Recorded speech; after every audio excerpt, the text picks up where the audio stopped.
please enjoy it. It's on YouTube. Plugging my film is Hamari Adhuri Kahani, but that's all that I'll say today about the film. The next time we met, the following day, I was given a copy of the book and I read it, and it's fantastic. I think that's the sign of a good book. It transports you. It's got some fantastic characters. It's got some great moments, and it just immerses you. It just sucks you in, and it's something that you wouldn't want to put down. So very proud of him, and also of Hussain for mentoring him. I think we need more people like Hussain.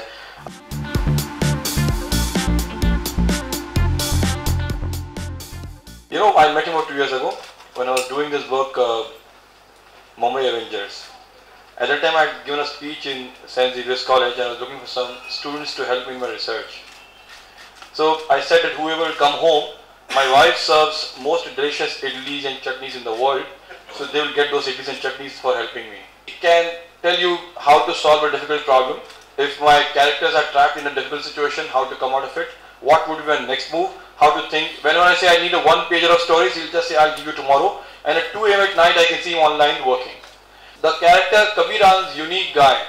He's actually a professor of Shakespeare in a college in Mumbai, but actually he's an RAW agent, an RAW operative, who has been summoned by no less than Prime Minister to come and take India's mission ahead in Balochistan.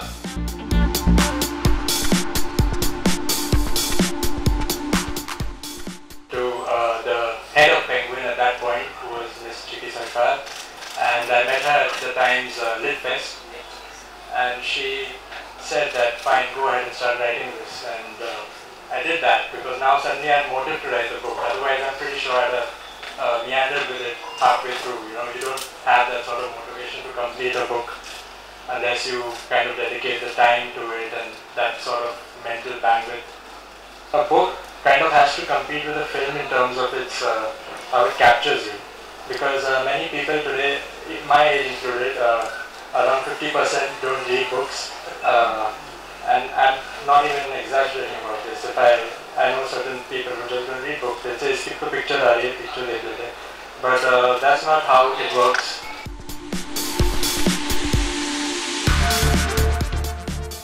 I do like Daniel Silva, who is one of my favorite authors of this same genre, and Frederick Fawcett. But see, that's the thing, right?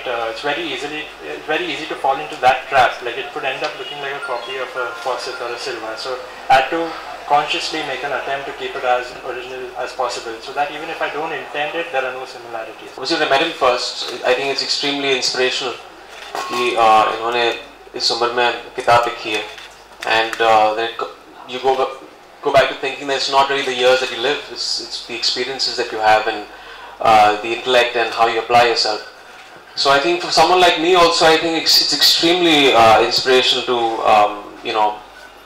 be sitting next to him, to kind of to read this book, this piece of work, and see the amount of work that's been put in by him, and the kind of worldview that he has. So yeah, it's extremely inspiring. I've read a couple of books recently that were adapted to films, be something like a Twilight or a Gone Girl or Hunger Games, but nothing really. When you read a book, it's about you kind of imagine the space, and a lot of stuff gets edited down when it eventually goes up there on screen, and you need a sensible director who does that. Some of the films miserably fail in that department because nothing really goes ahead and kind of supersedes the book. Generally it's the book that is actually the star, and then you have to have a crew that kind of gives it its due, and sometimes it happens, sometimes it doesn't happen. Like Gone Girl was a great example of something good that was done with the material, but still I prefer the book. I like the book a lot, yes.